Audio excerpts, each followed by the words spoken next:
All right, from Andy to Andrew. Now this is, okay, let's try it again. This is going to be the last talk at the conference. And it makes me a little bit sad, but that's okay, I guess. Now you might be expecting, kind of a very visual designy slideshow or whatever. You're not going to see many slides. But I think this is one of the talks which actually fit nicely to, close the conference. I think it's going to leave you with a lot of thoughts about what you do and how you do things. And I'm really just happy to introduce my good friend, Andrew, who is going to, be really inspiring, I think, today. No pressure, Andrew. That's fine, that's fine. Do you have your drink with you? Thanks, All buddy. right, excellent. So please give a warm applause to Andrew Clark. Thanks, buddy. Okay, before I actually get paid to speak, I think I should say a few words. Andy Budd and I, in about 6 weeks' time, it's our 10th anniversary since the very first web conference that we did in Europe at Media, 2005. And since then I've spoken at, upwards of 60 different conferences around the world.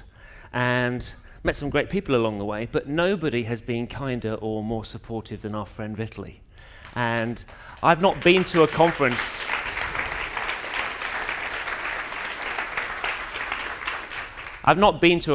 that has anywhere in every continent that I've been to that has a more friendly and inclusive family atmosphere as a Smashing event. So if you will, just join with me in thanking our friends at Smashing Magazine.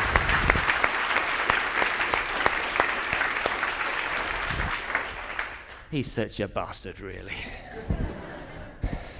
Honestly, I need a drink. I've come prepared. So pepper. There we go. It's down. Ah, dear.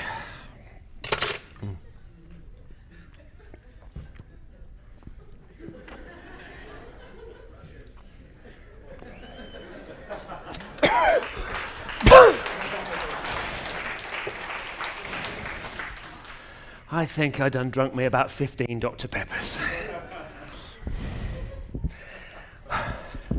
People have called me a lot of things since I started working on the web. I try to forget most of them, to be honest. But Geoffrey Zelman, who I think, without whom most of us wouldn't be working in this industry, he once called me a triple-talented bastard. If you know how much I admire Geoffrey, you'll know how much that meant. And I work as an art director and as a designer in a little creative studio called Stuff and Nonsense. And we spend our time designing for clients and predominantly designing for screens. In fact, as my friend Brendan Dawes once said of himself, we make fillings for rectangles, which I thought quite nice. And I've been designing for the web for most of my working life, so I think I know the medium pretty well. And I've seen it change in ways that go far beyond what we see on the screen, beyond the emergence of the web standards technologies that Geoffrey Zelman championed, beyond the rise of mobile and the challenges of responsive web design. And at the same time, I've seen our industry mature into something that's very different from the almost joyfully naive creative designer's playground that it was when I started. Because it's now a place where designers rub shoulders with developers and researchers and scientists and user experience professionals. And much of what's changed has been for the better. And our combined knowledge and experience, plus this growing maturity about how we approach our work, it's led in many ways to a better web. Because we've made a web that's more accessible and flexible and responsive to user needs, as well as to devices of all kinds. But as proud as I am of what we've achieved, I do look at today's web design with a growing sense of dissatisfaction, almost a melancholy. Because for everything that we've gained, I fear that there's something that we're losing. And while we focus our thoughts onto processes and methods and mechanics instead of ideas, we're losing the creative soul of our work. And that's a soul that embodies individuality or personality, originality, and opinion. It's a soul that connects people with ideas, and a soul that makes those ideas memorable. And it makes what we do matter. And I fear that our designs are lacking energy and spontaneity because we're thinking too early and then too often about the consequences of failure. And I fear that we're creating a web that's full of safe designs because we're driven by the need in some of us for predictability, for reliability, or repeatability. And we're creating a web where design rarely dares to stray beyond the boundaries of established conventions. You know, this modern web, it demands to be responsive, and this is a really sweet creative challenge, and we should relish it. This multi-screen design is an incredible opportunity to be creative. But so many of our designs just follow the same responsive formulas. But I don't think that all is lost. And I hope that we can recover our ability to make memorable creative work for the web. So I hope that this soulless period will pass, just like so many others have before. And I'm hopeful that we are still capable of making work that, as Johnny Ive said when he spoke about Steve Jobs, can suck the air from a room. Now, giving our work soul and making space and time for creativity and experimentation, and above all for ideas, that's the subject of this talk. And I've taken the title from a quote from Mad Men's Don Draper. And it's from an episode called The Monolith at the start of season 7, and that was set in 1968. And Don was told that the IBM 360 computer can count more stars in a day than we can in a lifetime. And he replied, "But what man laid on his back counting stars and thought about a number?" And this advertising world that Don inhabits is going to be the backdrop to this talk, because I believe that advertising is one place where we can look for the soul that we're missing. And it's also where we can learn as much about clear and concise communication, about reduction and simplification, as we can from what many now call user experience. You know, I find advertising fascinating, but not everybody shares my enthusiasm. Now, as someone who studied a fine art degree, I believe that the job of solving our biggest problems should be for artists as much as it is for designers or for engineers. And I'm a sucker for an artist's quote as much as I am for advertising. Banksy, however, he doesn't share my fondness for advertising, and he wrote, "People are taking the piss out of you every day. They butt into your life, take a cheap shot at you, and then disappear. They leer at you from tall buildings, and they make you feel small. They make flippant comments from buses that imply you're not sexy enough, and that all the fun's happening elsewhere.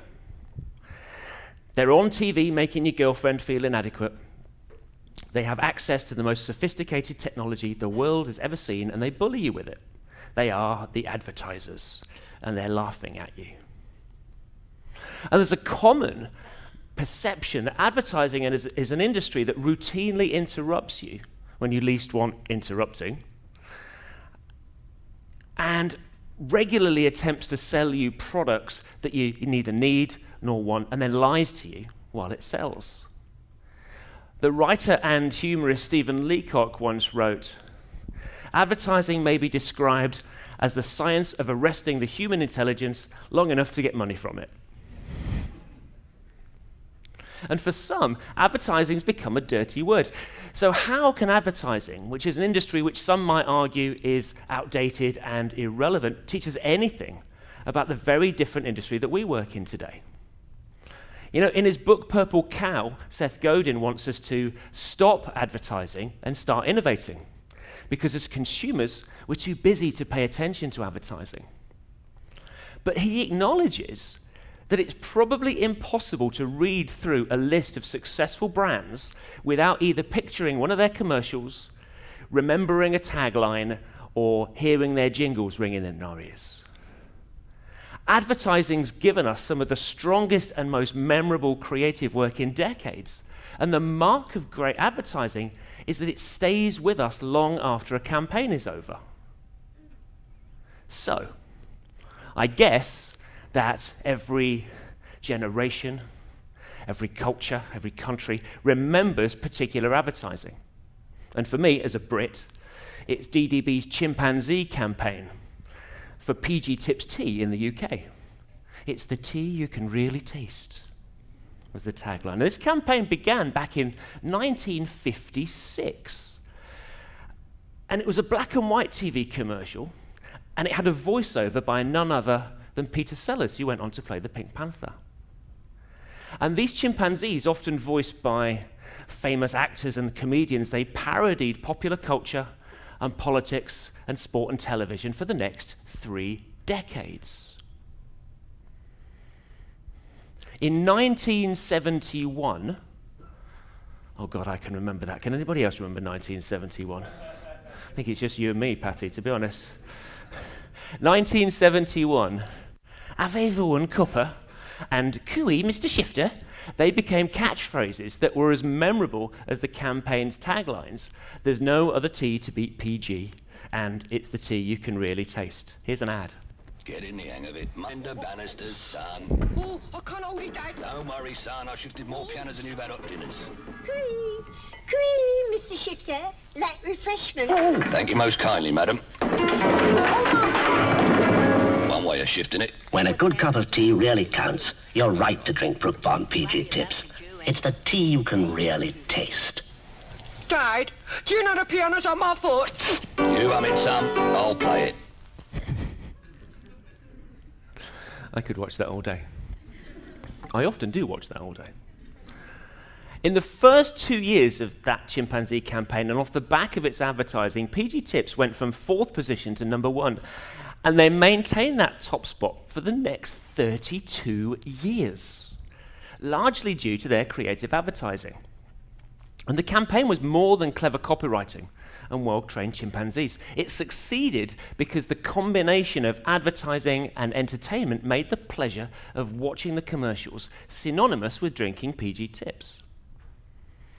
So I could write an entire book about PG Tips and their chimpanzee advertising. Maybe one day I will. Or about Leonard Rossiter and Joan Collins, who was in Dynasty over here. Their commercials for Chinzano. Oh God, don't get me started on Cadbury's Smash instant mashed potato. Or 1970s Texan bars. They were a chocolate toffee bar, and the commercials featured a cartoon cowboy, and possibly the best, worst cowboy tagline. This is for you, Trent. A man's got to chew what a man's got to chew. Texan bars, they sure were a mighty chew. Now, today's equivalent might be Whedon and Kennedy's campaign for Old Spice's The Man Your Man Can Smell Like. This was a series of commercials that very cleverly targeted a male body wash product at female buyers who imagined their man smelling like the man in the commercials. Hello, ladies. Look at your man. Now back to me. Now back at your man. Now back to me. Sadly, he isn't me. But if he stopped using lady-scented body wash and switched to Old Spice, he could smell like he's me. Look down. Back up. Where are you? You're on a boat with the man your man could smell like. What's in your hand? Back at me. I have it. It's an oyster with 2 tickets to that thing you love. Look again. The tickets are now diamond. Anything is possible when your man smells like Old Spice and not a lady. I'm on a horse.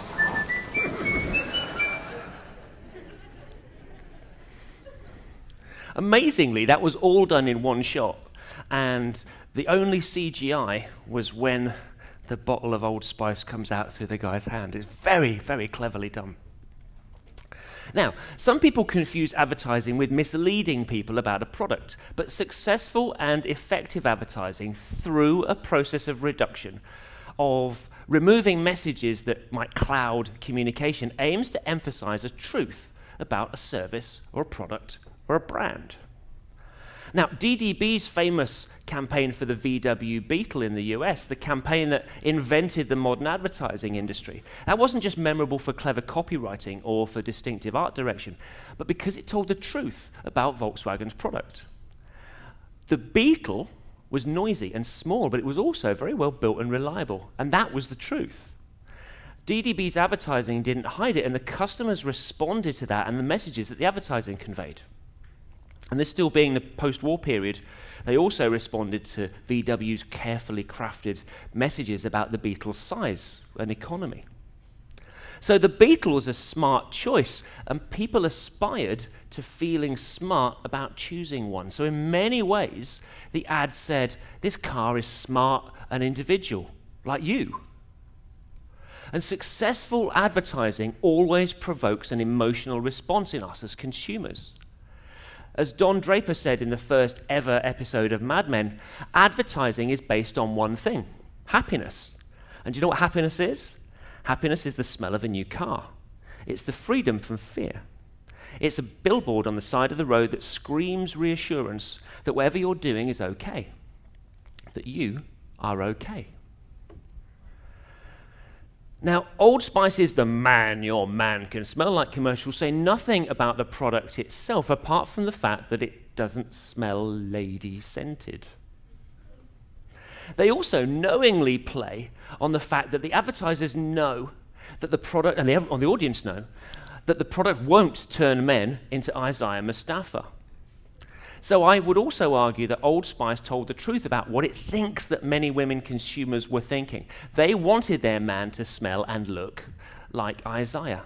Leonard Rossiter and Joan Collins and the Cinzano advertisers were telling the truth too. Just like Rossiter's character, Cinzano was pretending to belong to a higher social class. And for 30 years, PG Tips owned the truth about tea. Drinking a cup of PG Tips makes people happy. And all these campaigns conveyed messages about the products that they advertised, and they did it with the charm and personality and the wit that's so vital in making creative work memorable. So while we can all probably point to a memorable commercial or poster campaign or magazine ad, can you honestly point to, as memorable, a website from recent times? I can think of many websites that are well presented and easy to use and a triumph of user experience, technically competent, but few that might be remembered for years to come. Why do you think that is? Why are so few websites memorable? Why do so few bear their souls? What are the reasons? Could the design processes that we've come to rely on, particularly in relation to responsive design, have hindered our creativity? You know, our modern web design magazines and conferences are full of advice about process and techniques and tools, but little about creativity, about humanity, or about ideas. Can our emphasis on human-to-computer interaction mean that we forget the importance of human-to-human communication? And does our reliance on research and testing mean that we're just simply delegating design decisions and abdicating responsibility for those designs? And has our current preoccupation with user experience methodologies meant that we're less willing to take risks? Have we become so fixated with designing digital products that we've forgotten that the web is a medium for communication outside of applications? You know, much of what I read today amplifies the voices of data-driven design over ideas-led design. And I believe that all of these factors have combined to create an environment today that produces work that's, while it's aesthetically pleasing, well-considered, technically accomplished, still somehow lacks the emotional appeal that's as important as functional abilities. In April of 2014, a Lister Park magazine published a letter to a junior designer by product designer Kenneth Bowls. And in it, Kenneth made his case for young or new designers to slow down, think it through, and to temper their passions. Slow down, he said. You pluck an idea from the branch and throw it onto the plate before it's had time to ripen. And he went on. Perhaps your teachers exalted the idea as the gem of creative work. Taught you the idea is the hard part. I disagree. Ideas aren't to be trusted, they need to be wrung dry, ripped apart. Now, when I read his words and I thought about the junior designers that Kenneth was writing to, I just imagined designers it might be in some dystopian future where there's so little time for an idea to blossom before it gets crushed under the boot of user experience.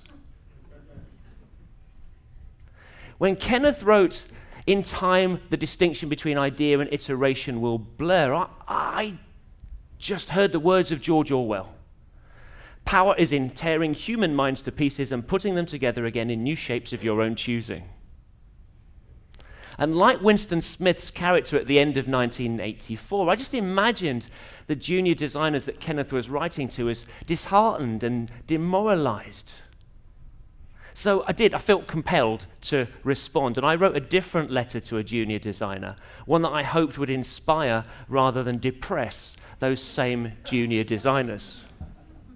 And I wanted to tell them that there can be a future where their energy and enthusiasm will make a difference. That they mustn't forget that it's ideas that matter the most, because without them, there'll be nothing.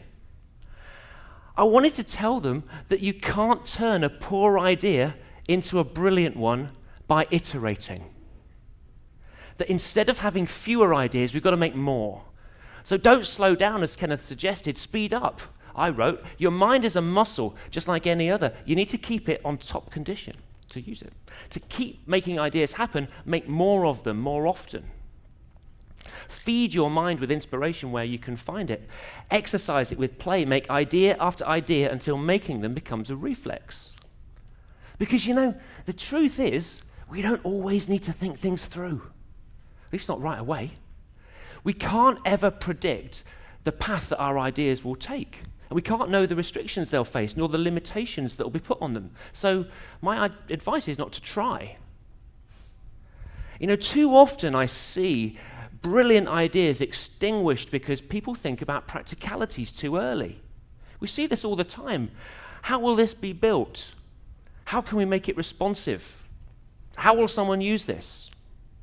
And these are important questions, naturally, but at the right time. And some ideas will fade and other ones are going to dazzle. So before we pinch out the flickering flame of a new idea, we must let them burn brightly for a little while longer, unhindered by practicalities.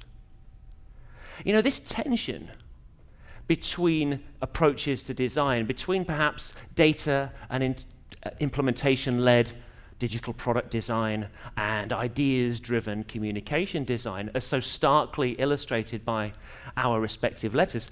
That's not a new phenomenon. Towards the end of the 1960s, technology had begun to creep into advertising.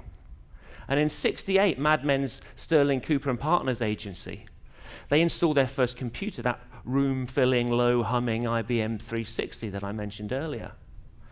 But of course, this being Mad Men, nothing's ever as straightforward as installing the computer, because practically entering that future meant installing the computer on the site of the agency's creative lounge, which is a space where art directors and copywriters met to collaborate. So without a central space to share, the creatives were forced back into their separate offices, and they were afraid that the computer would replace them. So Don Draper's only half joking when he asks the engineer who's installing the computer, who's winning? Who's replacing more humans? A new partner, Jim Cutler's vision for SC&P is in stark contrast to Don's, because in the final episode of the season, Jim says, I know what this company should look like, computer services. This agency is too dependent on creative personalities. We need to tell our clients that we're thinking about the future, not creative hijinks. Creative hijinks. Now, it might seem at first that Kenneth's data-led product design and my ideas-driven communication design are at different ends of a spectrum of design styles. But ideas are not at odds with user experience. They're a fundamental part of it. And the mixing of the two is a wonderful creative challenge. So there is common ground, and that gives me hope. Because as Kenneth wrote in a follow-up to our letters, we love to believe that design speaks for itself, but a large part of our job is helping others to hear its voice. And I do agree, because when our work has a voice, it means that it stands for something. Sir John Hegarty, he's a co-founder of advertising agency Bartle, Bogle, Hegarty, BBH. And in his book, Turning Intelligence into Magic, Hegarty wrote, "It's essential for a creative company to have a point of view, a philosophical foundation to their work." And a point of view is an essential part of design. Like the best art, the best design must stand for something. So we should ask ourselves, what does my work or my company stand for? What are our principles? And we must stand behind our work because we believe in it, not because our work, our point of view, has evolved through iteration or been validated by testing or driven by research. God, I think I'm just proving advertising legend David Ogilvy correct when he wrote in his book, "Creative people are stubbornly allergic to research." But I do worry that as an industry, we've become so heavily focused on conversations about research-driven, data-led, and subsequent implementation issues, including performance and including responsiveness. Now, we should temper our use of data with hunches and vice versa. Because as Kenneth wrote, product design that's driven entirely by data is horrible. It's soul-destroying for a designer.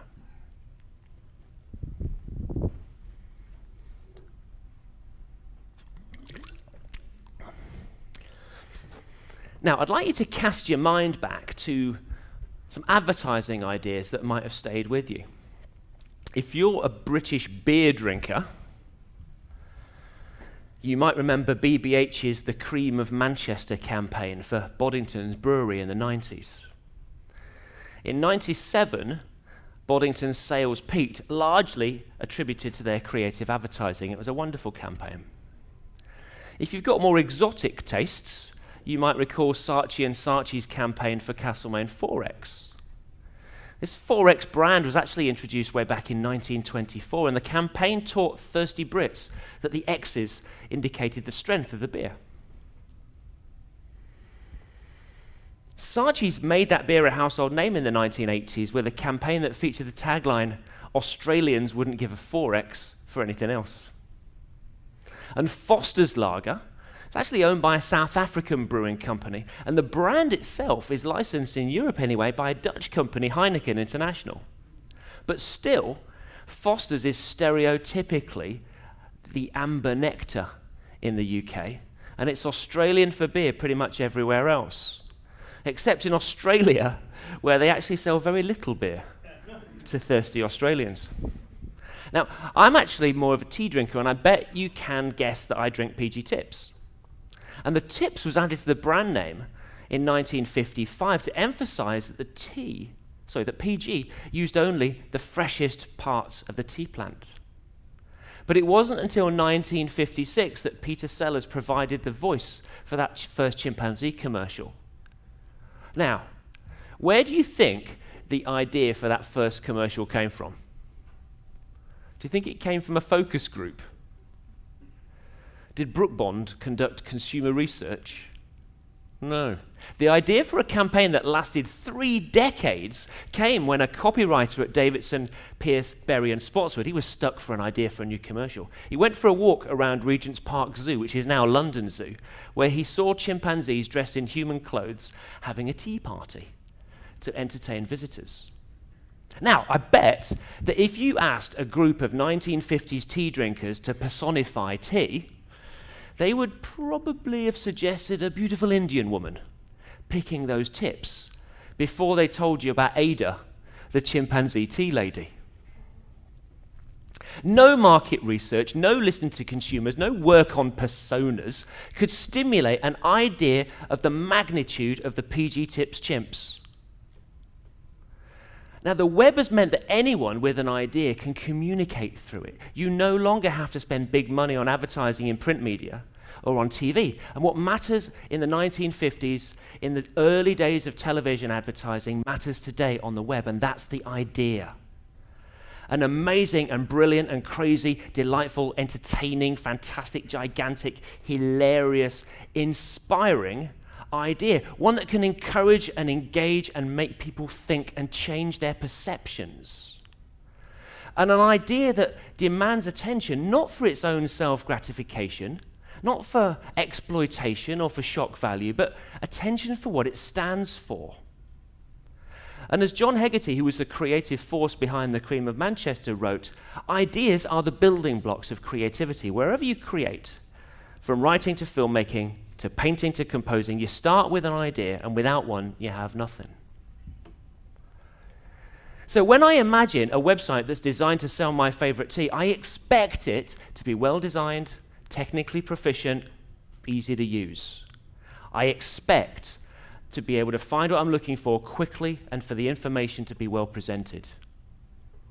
When I'm buying a packet of PG tips, I expect the process to be smooth and the experience to be quick. The aspects of user experience and usability that focus on ensuring a product or a service works well, they're important. But that's not enough, not for me. There's simply no magic in making something easy to use. Where do the chimpanzees fit into the process? And while some of us revel in creating that's chaotic and impulsive and unpredictable, others are identifying patterns and creating systems because they crave predictability. And we regularly hear the word process in relation to designing the web today. And recently our conversations about responsive design have been dominated by process.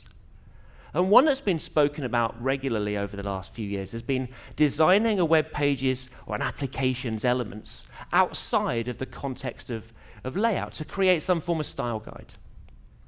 These are common patterns that might be used across a website or an application's design, and they might include layout patterns for components like form elements or modules or navigation. Back in my studio, we refer to this approach as building a toolkit. And the approach of creating one is actually something that I wrote about all the way back in 2012, when I described in Smashing Book 3 designing atoms and elements. And I gave this combination of typography and color and texture. In the absence of layout, I called it atmosphere, because it describes the feelings that are evoked by color and texture and typography. And you might already think of these things in different terms. You might call it feel, or mood, or maybe even visual identity. And separating components from layout, it can help everyone to focus on their own design while setting no expectations for how these components are going to be arranged across responsive viewport sizes. Useful, but I do worry that we're becoming intoxicated by a process like this, and we're losing sight of what we're ultimately making. And one design system that's become almost synonymous with responsive design is Brad Frost's atomic design. And he describes it as a methodology used to construct web design systems. And that methodology even has a tool, Pattern Lab, which is used to create atomic design systems. And Brad first wrote about atomic design 2 years ago, and he said, lately, I've become more interested in what our interfaces are comprised of and how we can construct design systems in a more methodical way. Now, Brad's inspiration for atomic design was chemistry's periodic table. And although I can't think of anything less creatively stimulating, I can imagine someone who's driven to make the creative process predictable, finding comfort in the atomic design process. Now, not everyone's been convinced about abstracting design this atomic design way, and Mark Bolton wrote about his concerns.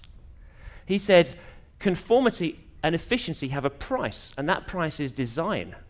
That price is a feeling of humanity, of something that's been created from scratch. He went on, what I described is not a design process, it's manufacturing. It's a cupcake factory machine turning out identical cakes with different icing, but they all taste the same. And I think it's important to remember that creativity can never be, almost by definition, should never be as predictable as manufacturing. We can't and we shouldn't attempt to rationalize creativity by turning it into a process.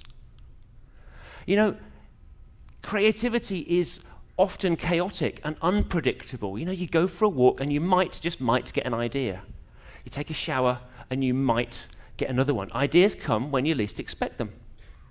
So we've got to enjoy ourselves, laugh, and above all, have fun, because David Ogilvy wrote in his book, make it fun to work at your agency. When people aren't having any fun, they seldom produce good advertising.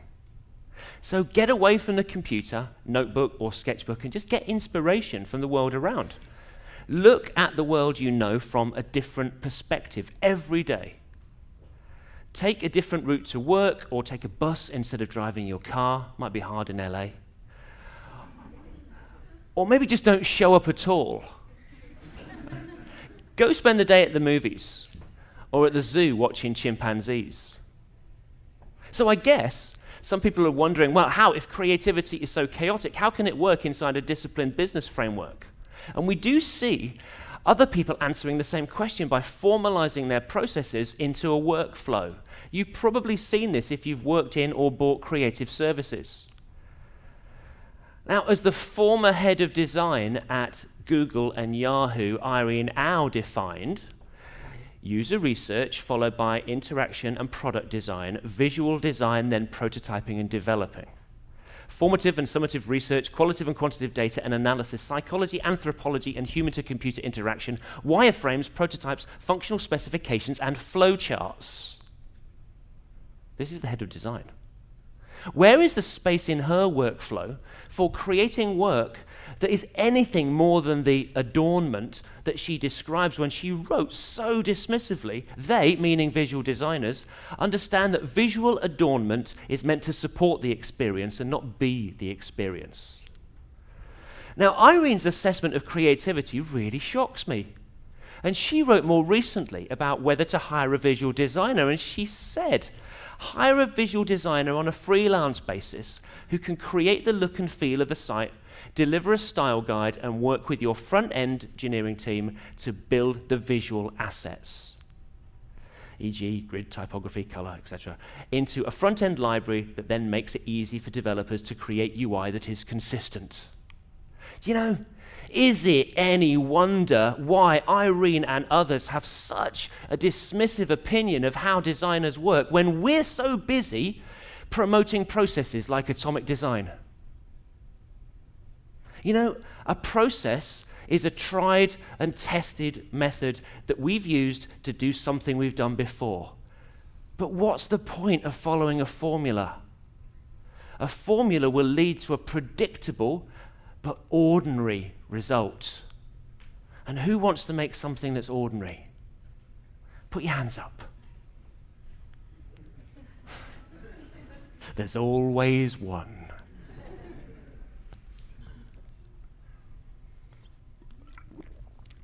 I know that the answer lies somewhere on a curve between chaos and process, so that our creativity is not limited in any way by the parts of the process that we adopt.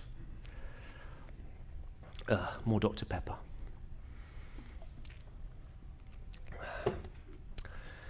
Now, David Ogilvy was a strong advocate of long-form copy, sometimes really long in ads. And he wrote ads that contained more words than you might find in some of today's little pocket guides, style guides about web design. He wrote in his book, all my experience says that for many great products, long copy sells more than short. And he cited one successful advertisement for Merrill Lynch in the New York Times, and it ran to 6,450 words. And this runs counter to what many people would expect, particularly on websites. And he wrote, advertisements with long copy convey the impression that you've got something important to say, whether people read the copy or not. Now, times changed in the late 1950s when DDB's widely cited Think Small and Lemon ads for Volkswagen of America. They were art directed by Helmut Krohn. And here's the body copy from Think Small, which was written by a guy called Julian Koenig. See if you can count how many selling points there are. Think small. Our little car isn't so much of a novelty anymore. A couple of dozen college kids don't try to squeeze inside it. The guy at the gas station doesn't ask where the gas goes. Nobody even stares at our shape.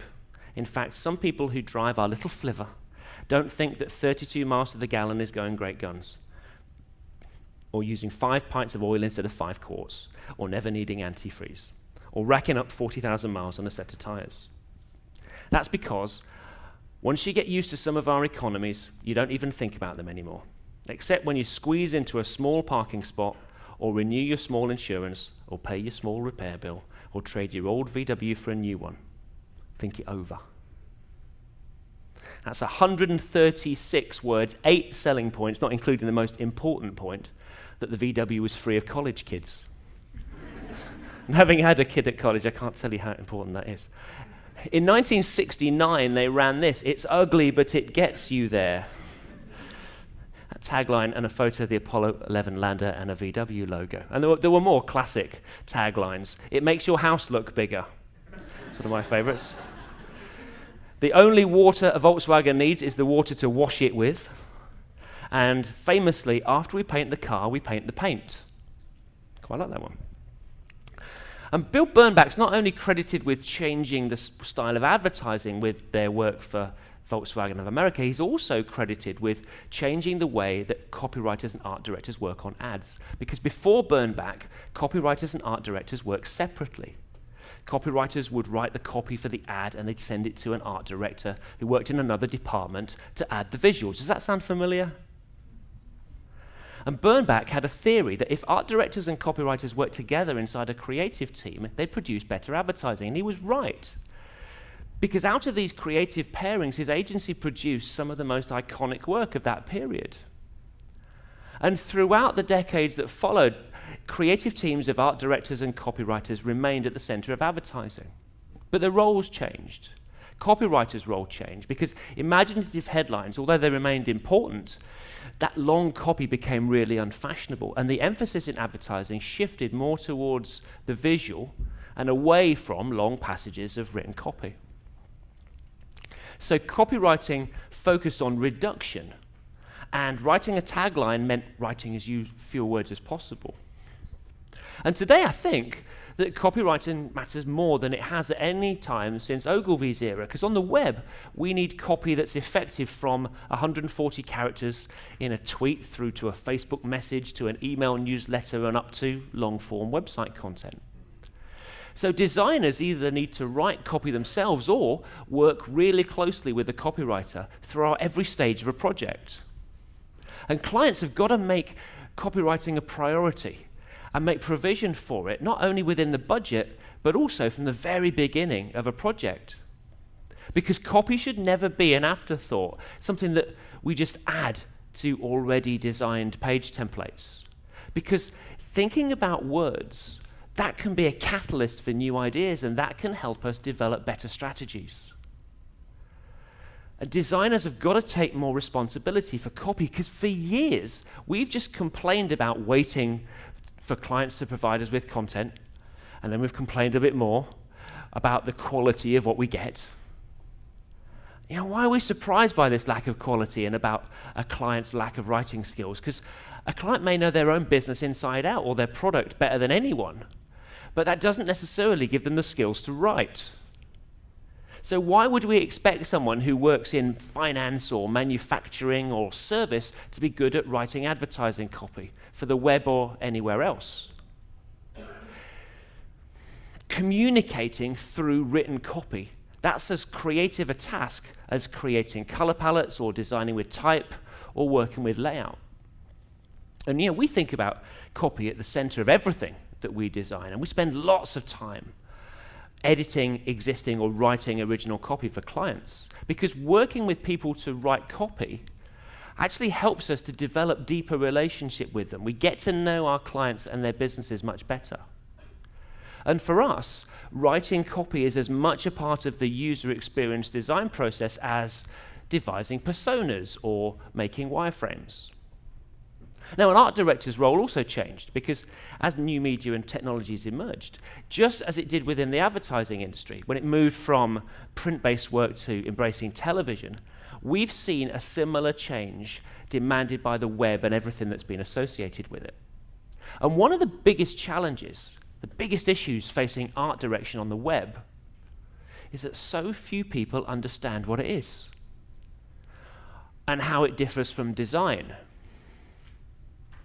Now, if you ask a web designer what they think of when they hear the words art direction, I suppose many people will mention the trend for individually designed articles or blog entries. Or there's the art direction use case in responsive images. I've never heard a more ill-named thing. There are overlaps between creative direction and art direction and design, so it shouldn't come as much of a surprise when people do use those terms interchangeably. And of course, designers can, and sometimes do, art direct, and art directors can design, but the role of an art director is different from the role of a creative director. Art directors provide a concept, and then designers provide ideas and expertise to implement that concept. Dan Moll, he does a great job of explaining the difference between art direction and design, and he wrote, "Art direction is the visceral resonance of how a piece of work feels." In other words, what you feel in your gut when you look at a website, an app, or any piece of design work. Whereas he explained good design as precision. Design is the technical execution of that connection. Do the colors match? Is the line length comfortable for long periods of reading? Is this photo in focus? Does the typographic hierarchy work? Is the composition balanced? We need the skills of a designer when we create the look, but the feel requires the skills of an art director who can ensure that those messages are not lost through design. Phil Kaufman, he's an art director at the digital strategy agency Springbox, and he said, "Design is about problem solving, whether you're a designer or an art director. The two roles differ in that the designer is more concerned with execution, while the art director is concerned with the strategy behind that execution." And on the web, we've become so fixated with problem solving and execution that our work has lost the creative soul that I spoke about at the beginning of this talk. A soul that embodies individuality and personality and originality and opinion, one that connects people with ideas and makes those ideas memorable. It makes what we do matter. As Dan Moore explained, art direction brings clarity and definition to our work. It helps our work to convey a specific message to a particular group of people. Art direction combines art and design to evoke a cultural and emotional reaction. And without art direction, we're left with dry, sterile experiences that are easily forgotten. And much of the work that I see on the web today is exactly like Dan describes. It's dry, it's sterile. And I partly blame the lack of art direction for this lack of soul. But I also blame our fixation with the mechanics of user experience design.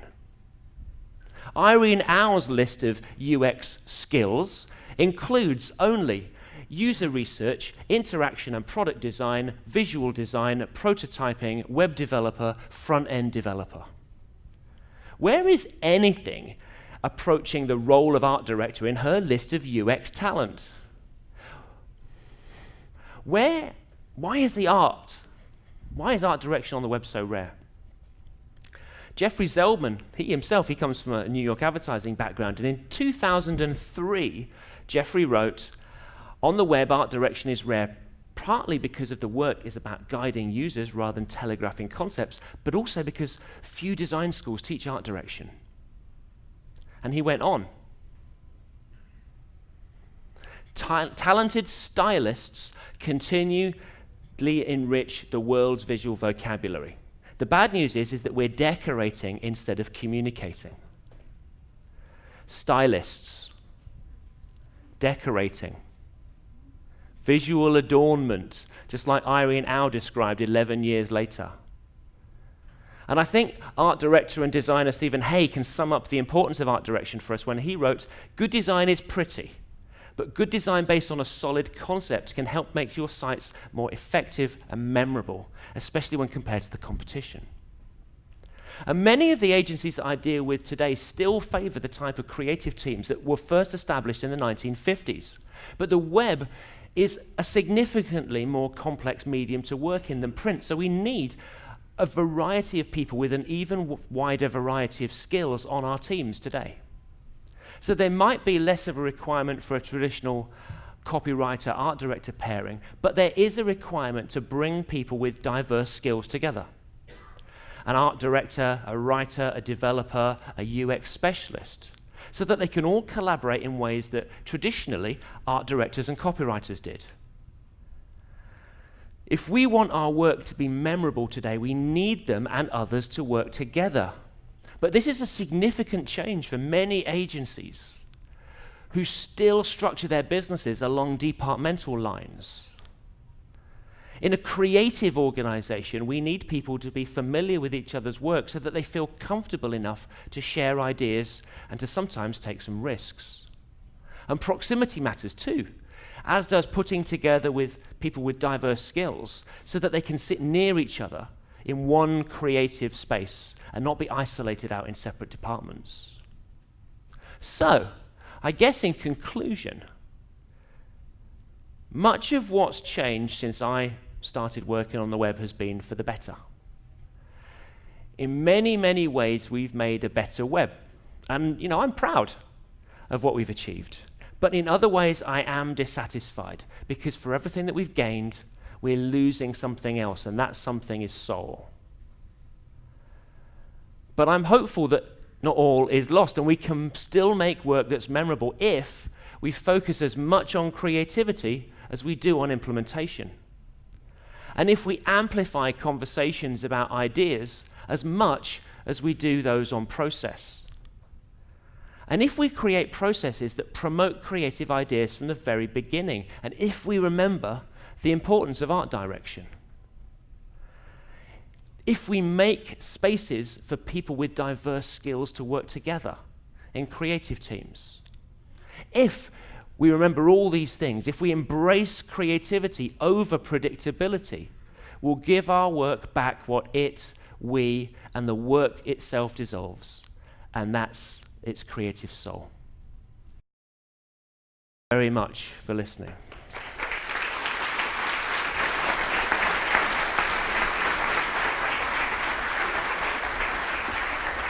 Really well done. Right? Thank you. Would you like to join me? We don't have much time, but maybe just a couple of minutes. It's interesting because we actually started a conversation with Christina yesterday about content and copywriting, right? And it feels like if you look at the... Who's that old git? It's you. On the page, This yeah. is how you used to look. Oh, God. I'm supposed to show that. Look like Jerry Adams. Is it a good thing or a bad thing? No, not really. All right. I don't know. I don't How the know. hell would I know? Lost 15 years taking that beard off. Oh, well, that's okay. So it feels like if you look around, we find lots of websites that actually don't have soul. They feel like they're designed in the browser, or built in the browser. And they feel like, very much the same. Do you think there is an actual framework you can use to be creative? Or is it like everybody has their own way of finding ideas, exploring ideas, finding the right idea? I think you use what works for you. I think it would be wrong to say, there is a right or a wrong process. You mentioned designing in a browser. That's conversations that, I've been having with other people over the last, 5 or 6 years or so. Some of my early kind of controversial stuff was all about designing in a browser. But the point is, it's not what you design in, it's the approach to design. And we design a fair amount, and we develop a certain amount in the browser. But actually, these days we do a hell of a lot more. Don't kill me for this. We do a lot more in Sketch. We make a lot of design visuals, and we'll start off often by, working on a visual that just expresses the overall mood of a page or the feeling of a page. How you see all of the typographic and layout and color elements working together, and then we'll go straight into the browser and we'll test certain stuff. and we'll go backwards and forwards between sketch and code. And often, we'll have an idea for, let's say, how something's going to work, navigation or whatever, and you'll pop over into the browser and test it, and then go, yeah, that works fine, I can put my fingers on that.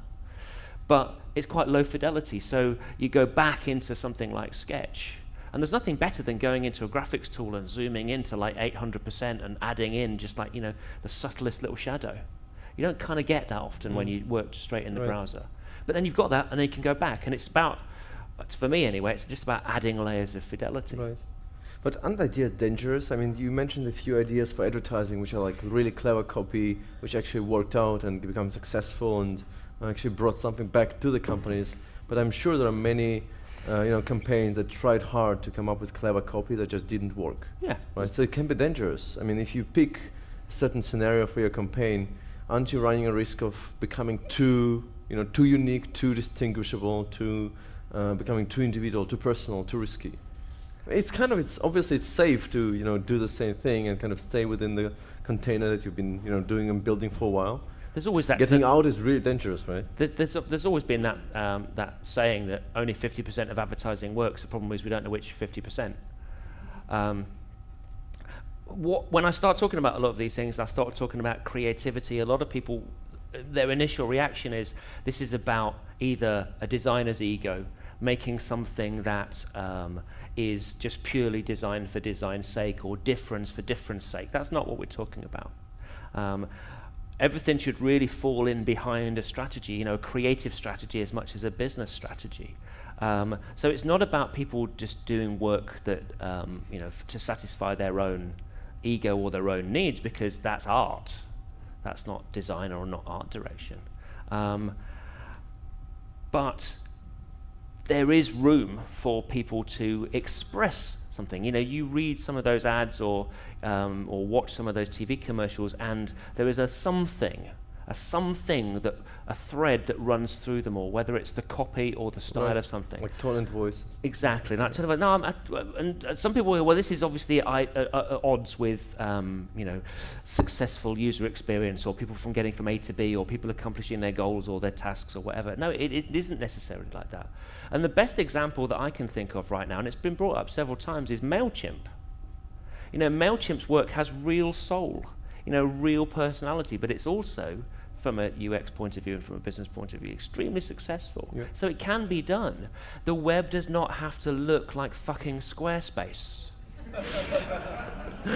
That's a good statement to finish with, I think. All right. All right, thanks, Andy. Pleasure. Well done.